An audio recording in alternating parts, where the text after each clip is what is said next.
everybody, this is Laura with Jot and Tittle Typewriters. We're going to do a tutorial today looking at this Webster typewriter, and it is ultra portable. This actually happens to be a 1965.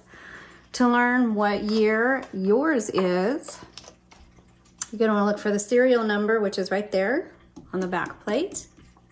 Sorry.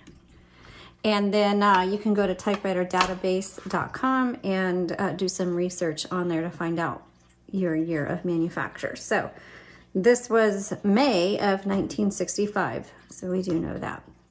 All right, let's show you how to use your typewriter. So showed you where your serial number was. Your margins are good right here, and you just press and drag. Now this one came in a zippered case, and so it's really good for travel typewriters, but I have noticed that most zipper cases, the zipper really, the zipper is like half off of almost all of them that we get. So you may need to go get yours repaired with a new zipper on it, but these are fantastic little machines, or just go get a little messenger bag that you can slide it in. Okay, so margins. Right here is your carriage release, and you just pull that in. You can hear your bell. Now that bell is going to ding when you get to your margin, wherever you have that set. So that just lets you know, hey, you are at your margin, which means it's time for you to hit your return handle and go to the next line. Now on this Webster, since it is an ultra portable, when you go to put it in your case, you need to press it down. Or if you just bought one and you took it out of the case and you're like, why can't I hit the return handle? You just have to pop it up, okay?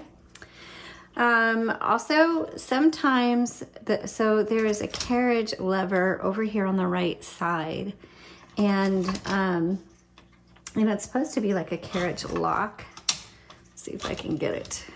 It was locking earlier. Oh, I can't get mine to lock. Oh, okay, so what happened was, in this case, the carriage lock was up, and I kept trying to move the carriage, and I couldn't because of this little carriage lock thing. And so you just put that back down, and then now you can move your carriage. So it took me a while to find that, because that's not what I would have expected to find, because normally when you have a carriage lock, you can't move the carriage at all. But in this case, I could move it this way, but I couldn't move it this way. And so that is because there is this carriage lock over here. Okay, while I have the carriage over to the left, let's take off the top, and you just pull, and you have to pull pretty hard, and that's okay. You're not gonna break it. And inside you'll see the spools, and we've put in universal ribbons, and they're very easy to find. You can find them on our website. There's a link in our description below. And a universal ribbon is one with 2-inch spools that has a 1/2-inch ribbon. We have a couple options in there, so just read the descriptions and take a look there. This one is a 2-color, black on top, red on bottom. Very easy to load. You just have to pull these spring-loaded arms back before you lift up the spool, and then you just pop that spool back down, and then make sure that your ribbon is threaded through the guide wires. There's a guide wire here, then the middle section, and then over here. And it is messy. So here we go. I'm gonna put that back in there because it came out.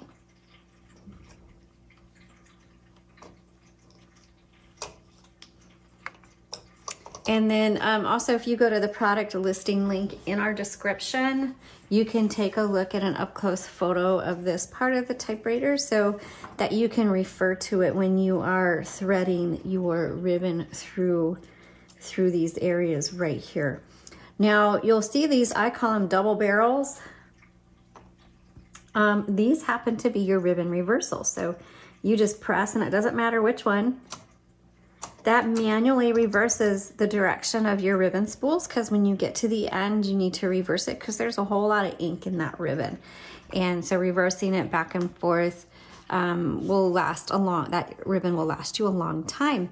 Now you are able to reach that when the cover is on. So let's go ahead and we'll put the cover back on. You'll see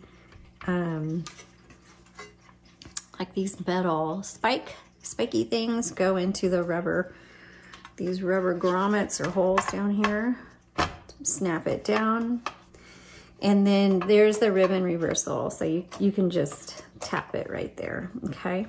Like I said, the ink is messy and it will get everywhere, but it does wipe off easily. All right, so let's load a piece of paper just so I can show you how. I'm not gonna do any typing on the tutorial. If you wanna see the demo video, it should pop up at the end of this video, or the link is down below for you. So you just set your paper there. You don't have to press it down, and you just turn the handle and that'll pull it through. But you just gotta make sure that you put your paper underneath that metal bar right there. That is how you load your paper. Then there's a little metal clip right here. Pressing that back is the paper release.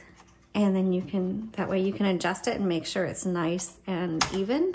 And then when you're done, you can do that again and pull your paper out. Voila.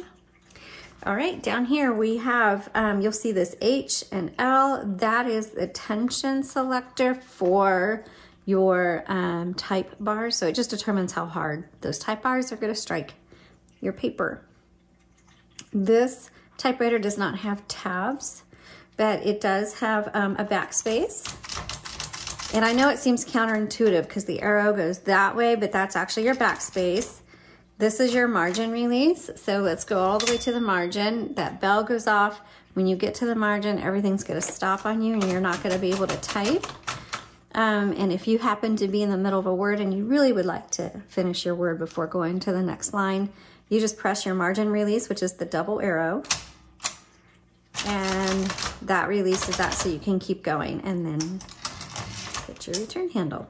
Oh, one more thing, on the left side of your carriage, this is called your carriage here, you have a 1, 1.5, and a 2. That just determines if it's gonna advance 1 line, 1.5 lines, or double line, okay? And that R, probably, because there's an R on the top, if you go all the way to the R, it probably is gonna disengage the whole handle. And, oh, no, it's still advancing. So, I don't know. Honestly, what the R is, usually it disengages the handle. Okay, color selector is over here. It's the black, and the red is on top. In the middle is kind of like a clear setting. That's your stencil setting. You're not ever gonna use that, but if it happens to sit on your stencil setting, your typewriter's not gonna type properly. So 2 things to look for.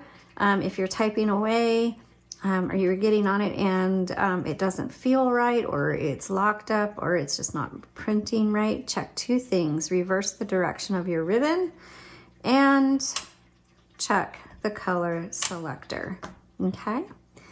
And that should take care of most issues, not all, but those are the 2 that I always start with. And then if that doesn't solve the problem, then I go from there.